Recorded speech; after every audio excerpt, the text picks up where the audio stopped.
Hey guys, Britt here. Welcome to End Times Bible Prophecy. Today we're going to talk about a number of headlines, both directly and indirectly related to Bible prophecy, so let's dive right in.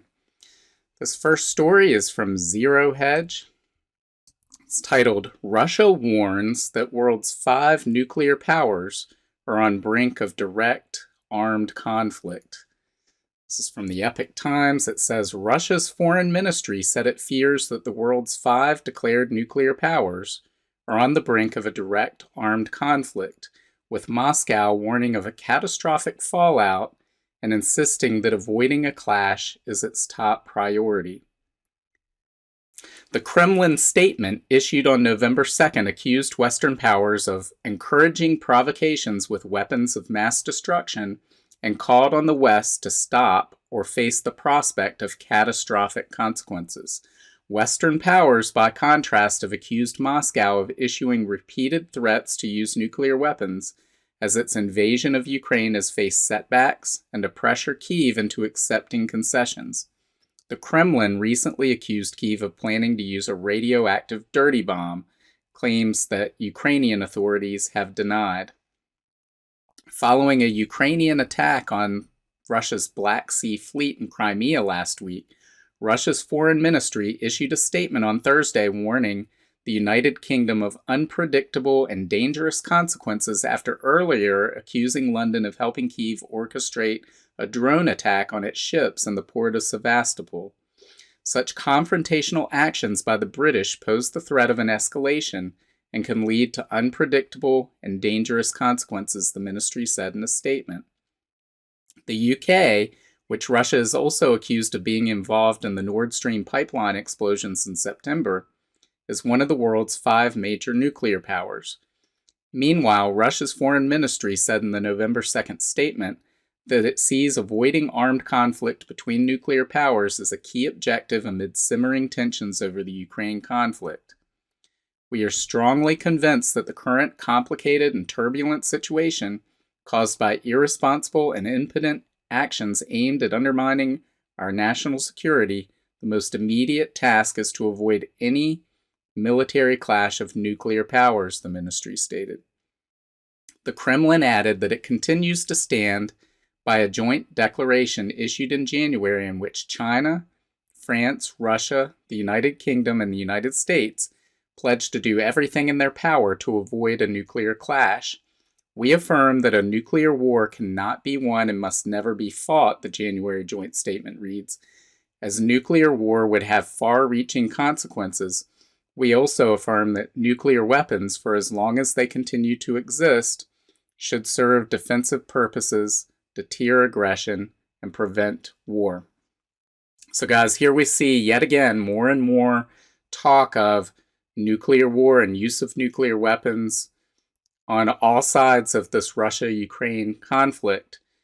And when these tensions are ratcheted up, and the longer they go on, the more of a likelihood that we see a miscalculation, just as this article states. I also think what's important to note in this article was Russia warning of a war between the 5 declared nuclear powers. So who are they talking about here? They're talking about the United States, France, the UK, China, and Russia.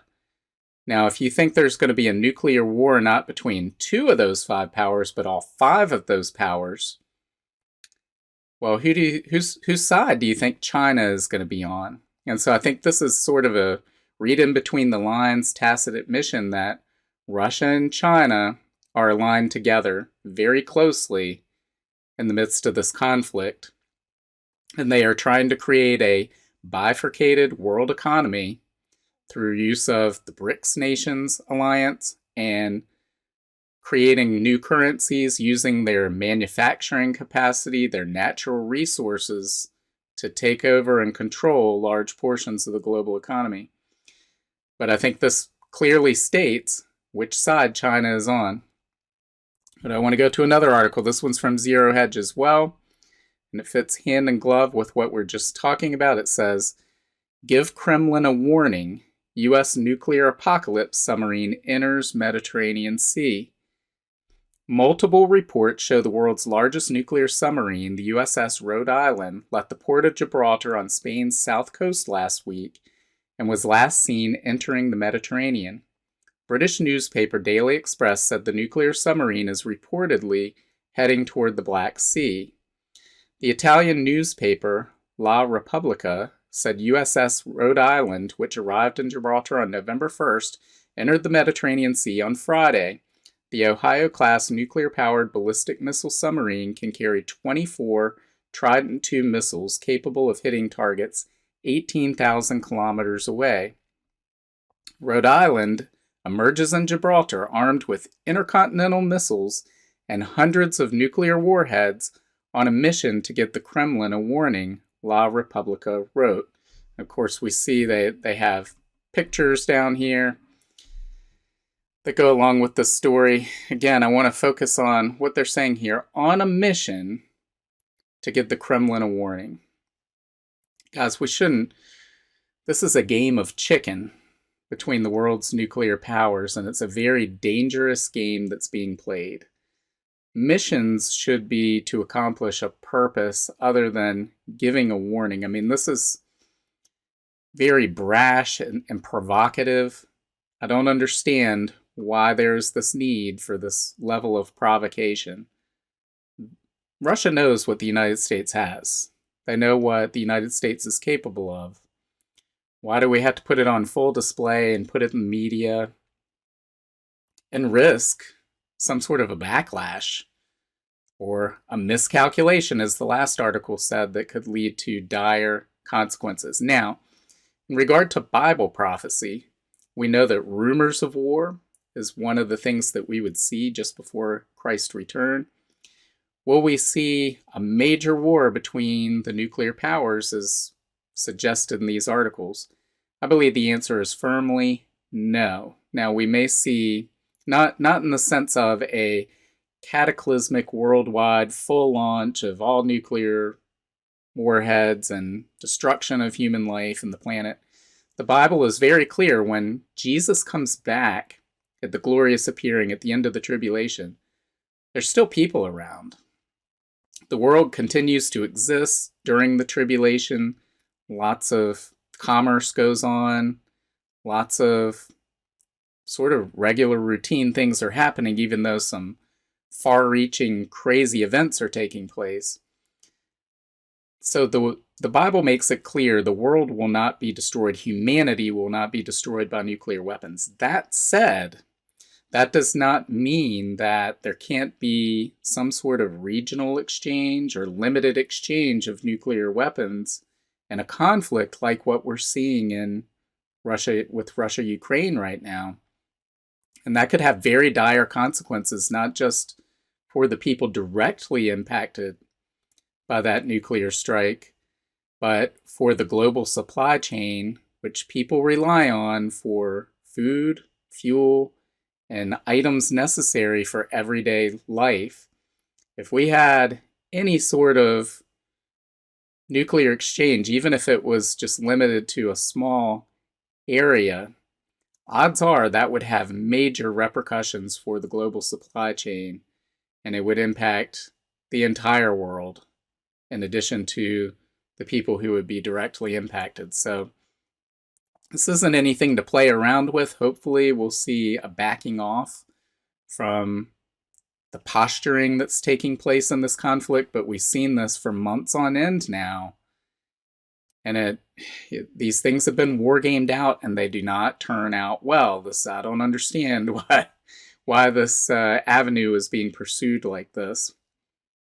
At least from the standpoint of Ukraine. But as we've discussed before, and we don't have time to go in this video, I think this is about a whole lot more than Ukraine. This is about power and control of the world and the global economy. The US dollar as the world's reserve currency. There's a lot of things going on out of the public eye that aren't on the front pages of all these media outlets right now. But I think that's ultimately, this is an economic war rather than a war over territory in Ukraine. but we'll see as we go forward. Along those lines, we turn to this story. This is from oilprice.com. It says Chinese President Xi to visit Saudi Arabia by year end.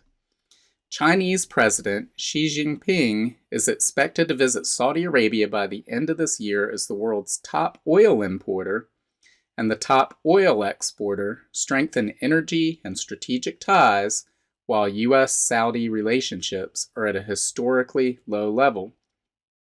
China's Xi is set to meet with Saudi Arabia's Crown Prince Mohammed bin Salman during a visit to the kingdom expected to take place this month or next, sources with knowledge of the preparations for the official visit told the Wall Street Journal on Monday. China, the world's largest importer of oil and a major customer of Saudi Arabian crude, and the kingdom have deepened ties in recent years, including in the energy sector. Xi's visit to Saudi Arabia at a time of major turmoil in the oil market and with geopolitics, with the Russian invasion of Ukraine, signals China's intention to increase its influence in the Middle East, where the U.S. was until recently the world's superpower with the biggest influence. The Chinese president's visit also suggests that Saudi Arabia considers its relationship with China one of strategic importance. So this is big news, guys. We've talked in the past about the petrodollar and how when Nixon closed the gold window in 1971, the dollar was no longer backed by gold. So it became backed only by this fiat currency. It became a fiat currency, meaning it wasn't backed by anything other than the promise of the United States to make good on that dollar and its purchasing power, which of course we know the United States has failed miserably in that. The dollar's lost over 90% of its value in those last 50 years, at least its purchasing power. But in order to prevent runaway inflation, the United States brokered a deal with Saudi Arabia that they would defend Saudi Arabia from both external and internal enemies in exchange for Saudi Arabia only trading oil and dollars. And that increased demand for dollars. Oil became traded only in dollars all around the world. Since that time, that created huge demand around the world for dollars, because if you wanted oil, you needed to come up with dollars. And so that's all that's propped up the dollar, and it's given enormous power to the United States economically. It's given enormous power to the United States militarily, because essentially we can print oil in the United States by printing dollars. Oil is paid for in dollars. There's a whole host of reasons why this has been a good deal for the United States, but we're seeing Saudi Arabia turn away from that now and turn to Russia and China. And in the past, 30 years ago, a lot of Saudi Arabia's oil did make its way over to the United States and other places, but now it's primarily going to China, so they see China as their big customer and of more strategic importance moving forward. And so as that relationship plays out, we're going to see Saudi Arabia move away from the United States as its strategic partner and toward China and Russia. And we've talked in the past, Saudi Arabia has expressed interest in joining the BRICS nations later next year, which next year is only a couple of months away now. We're not talking that far into the future. BRICS has talked about creating its own commodity-backed currency to compete with the US dollar on the international scene and be able to trade commodities like oil using that new BRICS currency. If oil starts being traded in currencies other than dollars, then we would see massive inflation, maybe even hyperinflation of the US dollar, and really a collapse of United States power. And of course, that's what we're seeing as evidenced in this next article here. This is titled, Algeria Applies for BRICS Membership. It says the Algerian authorities have submitted a formal application on Monday to join BRICS, an economic trade organization comprised of Brazil, Russia, India, China, and South Africa. At least those were the initial members. We're seeing more and more countries want to join BRICS. This was confirmed to the media by the Algerian Foreign Ministry representative in charge of international partnerships. Algeria, which participated as a guest country in the last BRICS summit in China, argued its request in view of the need to open up commercially to other states. Algeria has remarked that its request for membership has been well received by Moscow and Beijing, two of the most prominent governments in the bloc, although joining the group has yet to be studied by the rest of the members. Guys, this is huge. We've got Algeria as the number 17, 17th ranked producer of oil in the world. They are the number 10 producer of natural gas in the world, and they're the 5th largest supplier of natural gas to the European Union. So bringing them into the BRICS fold also brings them into Russia's influence. It's basically picking a side. There's a lot of countries here picking sides in this conflict. You've got the Western financial powers on one side, the United States, the UK, the EU, Japan, Australia, Canada, and then you've got basically everybody else. Every other nation in the world is wanting to sign on to BRICS. And we could say, well, why? Well, why, I think, has to do with the dollar. They want to be paid in something that's not going to see its purchasing power inflated away. And they don't want to be under the thumb of the United States. As we saw with Russia's invasion of Ukraine, all these sanctions were immediately rolled out. Russia was kicked out of SWIFT. Their foreign exchange assets abroad were frozen. And other countries are looking at that and saying, well, could they do that to us? And the answer is yes. And they're thinking to themselves, I don't like that idea. So maybe there's a different way to go about things, and we're seeing that. If this continues on the trend that it's going, and I think that it will, I don't see that it can be reversed at this point.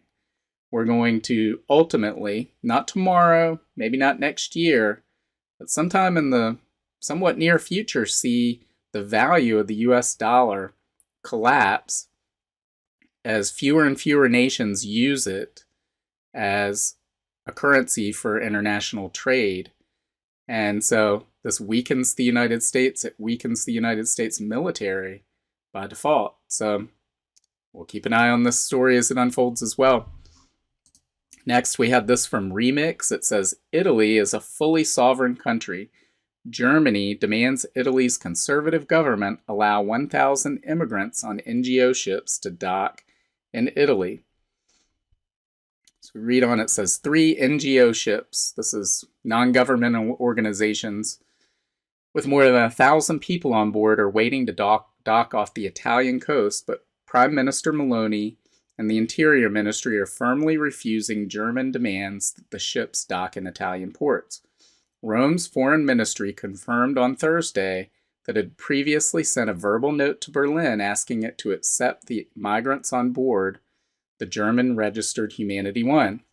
The Italian ministry added that the German side had been asked for information on the people on board. And it goes on to state this dispute over Italy wants Germany to take the ship, Germany wants Italy to take the ship. It's this dispute over whether or not the ship should even be going to either one. But we read down, and I think this is the key line in this article. It says, Sciarrani backed Piantedossi's hard line on migration. So this is the Interior Minister we read about before, saying we cannot simply be the terminal of choices that take place elsewhere. We are a serious country. Italy is a fully sovereign country. He repeated the position, saying flying German flags should indicate Germany's responsibility for migrants on these ships. If it intends to act in international waters, then it must also take responsibility for the choices made by the ships flying its flags, said Sciarrani, who added, we cannot accept that Germany decides for us. I think that's the key sentence in this article. The key takeaway from this article is Italy saying, we are not going to be told by Germany what to do. Why is that the key sentence? Well, this has a lot to do with European integration and the European Union. Is the European Union the final kingdom, this global empire foretold in Daniel chapter 2? Let's turn to Daniel chapter 2 and look at what that says. He says, this mixture of iron and clay also shows that these kingdoms will try to strengthen themselves by forming alliances with each other through intermarriage, but they will not hold together, just as iron and clay do not mix. So what is that saying? It's saying this world alliance, this alliance that comes on the scene in the end times and devours the whole world, is going to be made up of large and small countries that come together and try to strengthen themselves through an alliance. That very well resembles and describes the European Union we see today. Now, the European Union could fall apart. Who knows? But right now, it hasn't, and it very much resembles Daniel chapter 2 in this kingdom that's described. So here we have Germany and Italy, both countries within the European Union that have joined together, trying to strengthen themselves through that alliance. But Italy's saying, don't tell us what to do. And of course, we've heard Germany say this too in the past in regard to things like debt.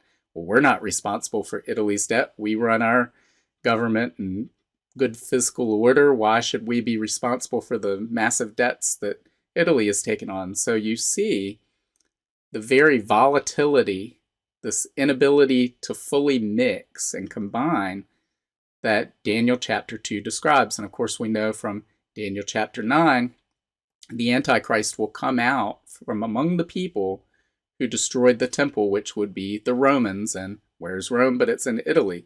So we would expect to see this final empire in the exact place that we see the European Union operating today. So, I don't know. It seems like an interesting article with a key takeaway that I noticed. What do you think? Is the European Union either a forerunner or the final empire that we read about in Daniel chapter 2? Let me know your thoughts. Put your comments below. Guys, thanks for watching. Make sure to like and share this. God willing, I'll see you tomorrow. Bye.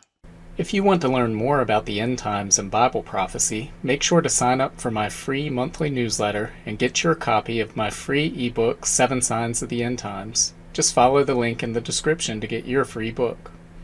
Also, make sure to check out all of my books. Just look up Britt on Amazon, Barnes & Noble, Apple iBooks, Google Books, Kobo, or anywhere books are sold. Thanks for watching today, and until next time, keep your eyes fixed on Jesus, the author and perfecter of our faith.